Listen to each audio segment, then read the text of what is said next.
Good morning, Catherine McLean here, Vice President for Communications at the Lance Armstrong Foundation, and we are absolutely delighted to have with us today Her Royal Highness Princess Dina Mired of the Hashemite Kingdom of Jordan.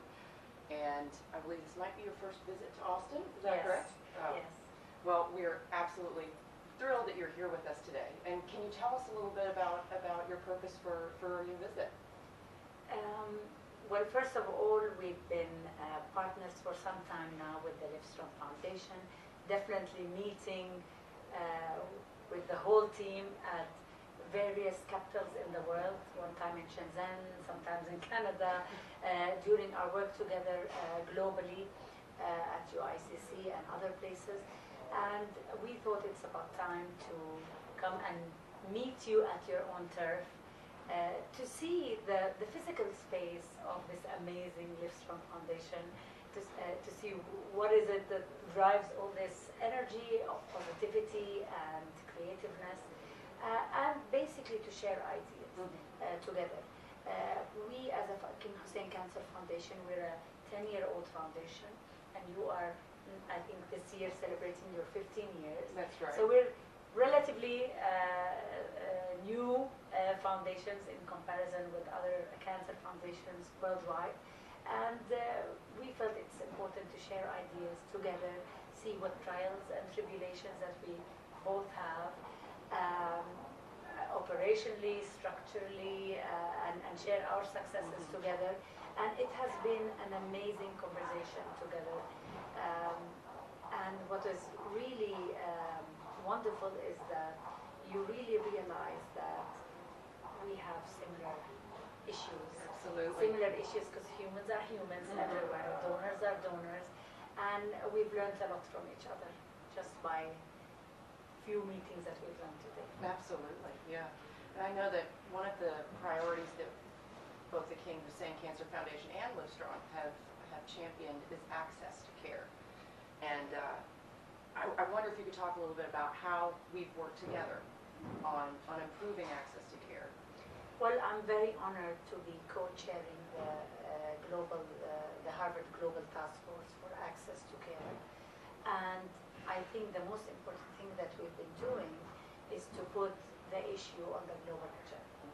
I think many people worldwide, certainly in the developed world, they don't realize that there is an epidemic in the making. Absolutely. And that quality cancer care in the developed world is literally non-existent, because cancer is so expensive, be it the medicines, the machinery, and let alone the human resources that are needed to deliver cancer care. And so Lance and I, on the Global Task Force, with many fantastic brains on this task force that Felicia Noel has been able to assemble, we have been, first of all, trying to highlight that there is an issue, which of course culminated in with the NCD Alliance and all the partners, the UICC, American Cancer Society, and so on, culminated in the second high-level meeting at the UN last year. And that was a huge feat, because people just thought that the developing world are only busy with malaria, tuberculosis, and so on, and they didn't realize that few years down the line, having survived these diseases, millions and millions of people will have no access to cancer care, and it's just an epidemic in the making. And I think that's the most important thing that we're doing right now to push the agenda forward.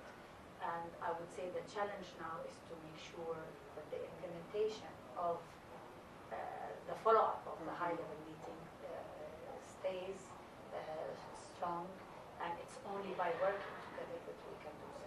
Absolutely. Yeah, absolutely. And I think that's why we've been so grateful to have you as a partner, and particularly for your perspective. For example, I think at the Lance Armstrong Foundation, we always look for the opportunities in global cancer control.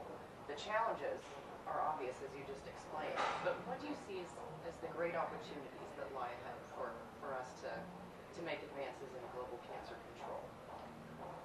You know, I think that people really have to understand that when you talk about those fancy terms, access to cancer care or inequity or opportunities and so on, it is very real to countries in the developing world what this means to them. For instance, as my job as the Director General of the King Hussein Cancer Foundation, everything that you speak about in those sort of scientific terms, we see it every day. We see people coming in to our offices, real people, a mother with a child in tow and crying her eyes out, a child perhaps having leukemia that we all know has a 90% chance of a cure, and literally looks to us and say, will you treat me?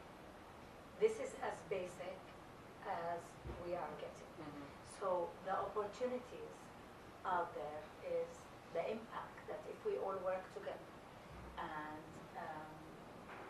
band together as cancer foundations to really make a difference, the opportunity is saving the lives of millions and millions of people who could be saved. That's the tragedy of it all. When they talk about leukemia, a child in the US has 90% chance of a cure, a child in Africa has 10% chance. And so again, as we all say it, and we say it time and time again, we know the science, we know the protocols, we know just how to deliver that on the doorstep of a mother that literally comes to our foundation and says, will you treat my daughter? So this is the opportunity, if I can put it, as simply as that. I don't think it could be put any better than that, putting it in human terms, absolutely. And my final question, if you don't mind, we often ask people what LiveStrong means to them. LiveStrong has many different meanings for many people, and I wonder what it means to you. The whole notion of actually surviving cancer, let alone live strong, let alone survivorship, in many countries in the developing world, and certainly in Jordan, before the King Hussein Cancer Foundation started to churn out survivors. Mm-hmm. You have to put yourself in that context. And in many countries still today, they don't have survivors, let alone knowing that they don't see public figures who have survived. Mm-hmm. But all of us, somewhere or another, well before I got to know about Lance and to have our partner, we all heard of this amazing human being that has beaten the odds, that he survived cancer, and that not only did he survive it, he actually went on to beat other human beings who are super healthy inside. So we had heard about that. And the impact of that was huge, because in the development world, still is today, and certainly starting to get better in Jordan, is that survivorship only means to them being alive. Mm-hmm. Literally, just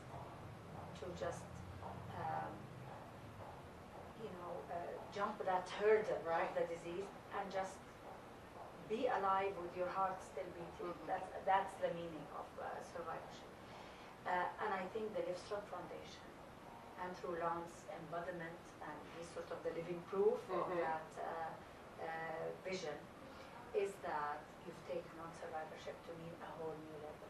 That not only can you survive the disease, not only can you live, but you also can live strong, and most importantly, that you can resume the dreams that you had before.